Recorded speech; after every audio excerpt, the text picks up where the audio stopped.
And so I realized I don't see in myself what others see in me. We're on day 5 of raising me while raising them. I got a ton of new followers last night. Welcome, new besties and followers. I hope that you stick around, engage, share, interact with me. I'm excited to have you here.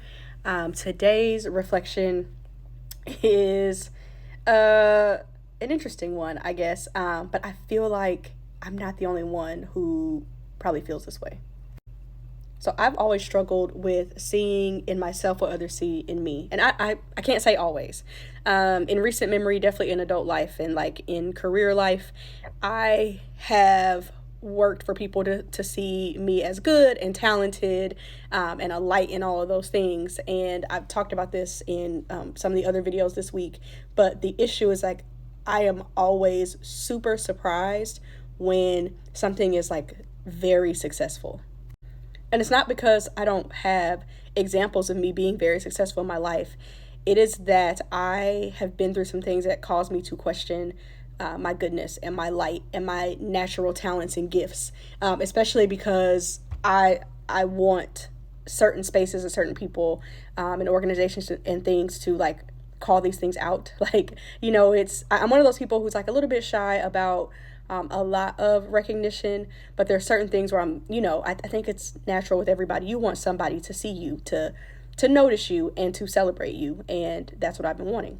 So like, it's interesting when I have, for example, 3,000 people joined a live stream that I was on Instagram on Tuesday. And I was leading that live stream, and then someone else joined me.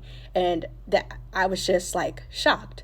And someone mentioned on Facebook today, I have to get used to you being surprised at how much of a light you are and how powerful you are. And I was like, I struggle with that. I really, really do.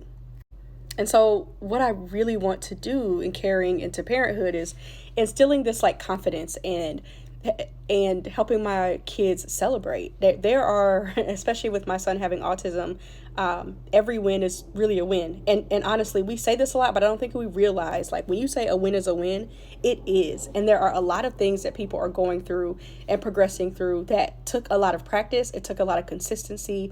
It took a lot of work. And so when they are celebrating things that other people want to downplay, they don't realize like how much energy and prayer and thought and practice and work and unlearning and healing and all of that went into those things.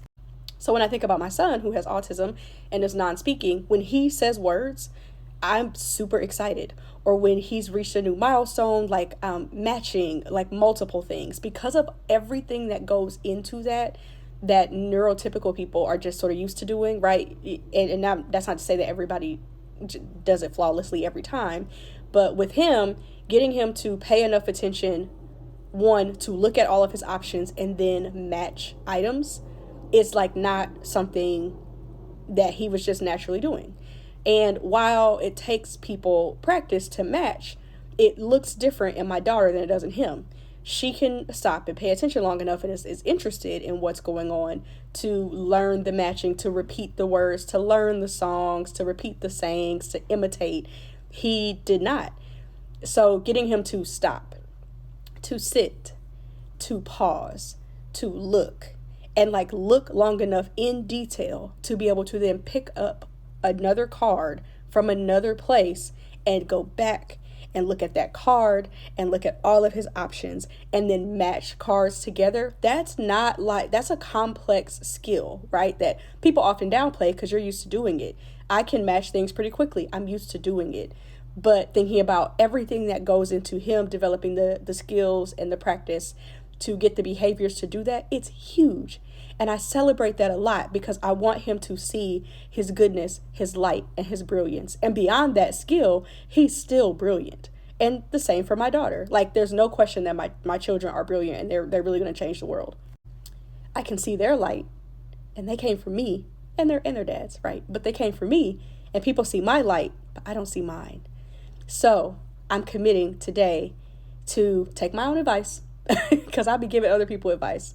But I'm committing today to take my own advice and to pay attention to how I pour into my children so I can do that myself. And this one kind of goes along with a reflection I had earlier this week, but really like recognizing and being grateful for my light and my power and these things that are just natural in me, these natural gifts and talents that are really special, not necessarily unique, right? There are other people with light who are doing great things, but really recognizing that like that is something special about me, and that is a good thing. And not everybody's going to recognize it, and maybe it's not their job to, but it is my job to recognize it and to nurture that and to keep that going and to make sure I continue to instill all of that into the lives of my children, because I don't want them to get to a place where they're so used to masking and hiding and waiting to be recognized that they get to a place where I have a lot of times where I just feel really low, and feel like, am I even good? Like, do I even do anything well? Because I pay so much attention to the negative criticism, the negative thoughts, the random opinions of people who, in the grand scheme of things, don't really matter that much to me. And their opinions don't matter, but like my brain mulls it over and repeats it like on autopilot all the time. And so it can take me to really low places, to the point where my light is dim internally. Externally, I'm still giving y'all the best, right? I'm still giving my light and my support and all of that to others. But I internally, I'm questioning everything about myself and thinking I constantly have a million things to work on to be seen as good and as a light and as powerful. So hopefully all that makes sense, because it's a lot of thoughts and feelings into one. But essentially, like I want to recognize that I'm pretty damn dope. I'm pretty amazing. I do amazing things. And while not perfect, I'm also like not amongst the worst of the worst. I don't want to see myself as that. I want to see myself as bearing light and being powerful. I want to see myself how other people see me, and to recognize that instead of fighting so hard to be seen as good, recognize that I am good and walk in that, and to do the same things for my children. They are good, they are powerful, they are brilliant, they are creative, they're inspirational, they're funny, they are loving, all of those things. They have it, I have it. We're going to continue to nurture it amongst all of us.